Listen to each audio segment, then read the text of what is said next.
Senator Hancock, Senator Liu, Senator Renner, Assemblymember Nazarian, Assemblymember Bonilla, Assemblymember Chavez, Here. Nick Schweizer, Cesar Diaz, Daniel Kim, Irina Ortega. Here. We have a quorum. Thank you. Yes. Thank you. Thank you. We have you, Senator Hancock. Lisa, we'll start with the executive officer statement. Yes. Do you want to do the minutes? Oh, sure. Let's start with the minutes. We have the minutes from the December 9th meeting. Did anybody have any comments or corrections? Move approval. Moved by Mr. Chavez, second by Mr. Diaz. All in favor of adoption of the minutes, say aye. Aye. No opposed or abstentions? No. Passes unanimously.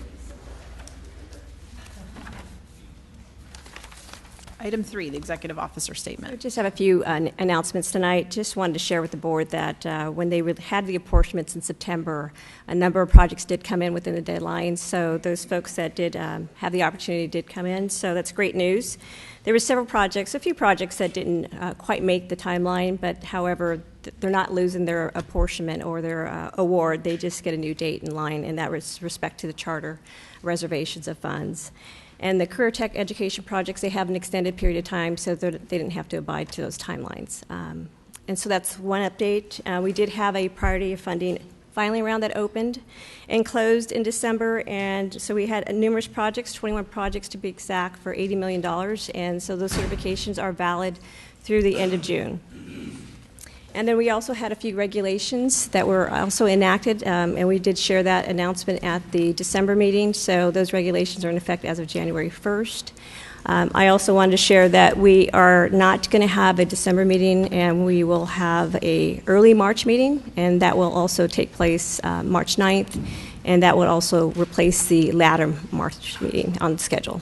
So with that, Okay. Any questions? Okay, seeing none, we'll move to item number 4, the consent agenda. that is ready for your approval. Okay, are there any comments from the board on the consent agenda? Seeing none, is there any public comment on any of the items on the consent agenda? All right, is there a motion? Motion to approve. Second. Moved by Mr. Diaz, second by Mr. Chavez. All in favor of the consent calendar, please say aye. Aye. Any abstentions or opposed? None. Passes unanimously. We'll move on to item number 5, which is the status of fund releases. Yeah, on the fund release report, it's on page 79. We just want to highlight to the board, with all that activity of folks coming in within the timelines, we did release close to $76 million in the month of December. So that's great news for those projects. And then as far as the financial reports, is given the balance of the status of funds, there was numerous projects that did go through the consent agenda and numerous closeout activities. So we had $31 million in projects that also converted and unfunded approvals as well. And so that's 11 projects for $31 million. And we also had numerous recoveries and rescissions. So that represents $4.6 million in that area. So with that, I'll open it up to any questions. Okay. Any questions from the board? Okay. Any public comment on any of the financial statements? All right. Seeing none, we'll move on to item 6, which is the Palm Springs issue. Please start with staff.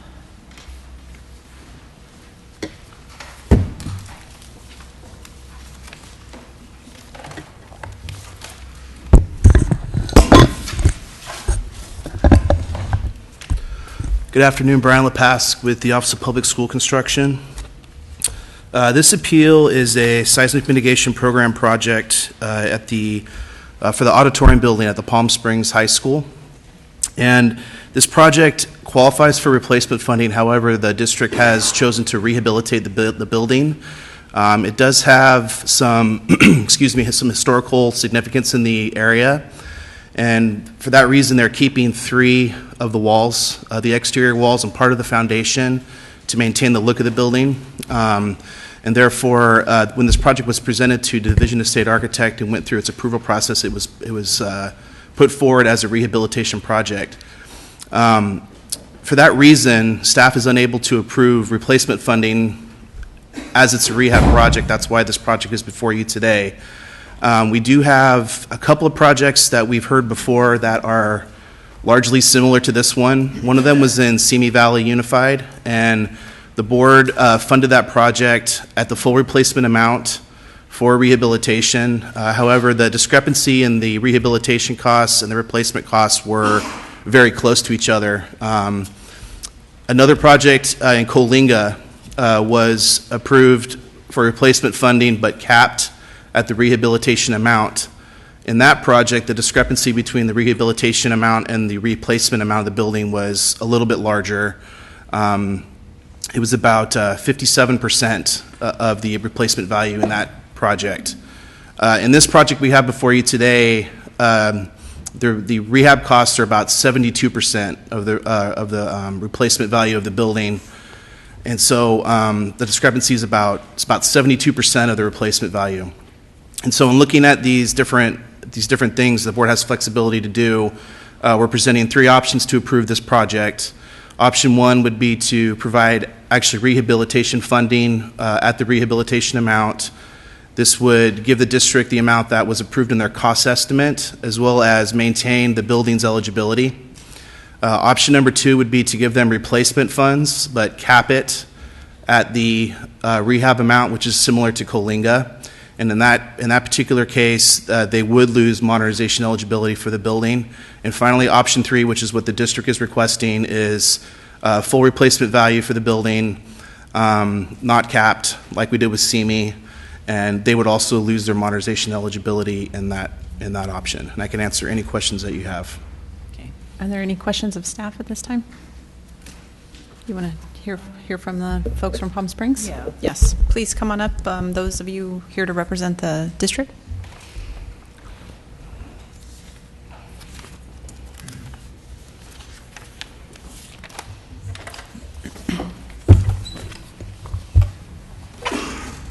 Hi, good evening. My name is Julie Arthur. I'm the Executive Director of Facilities, Planning and Design for Palm Springs Unified.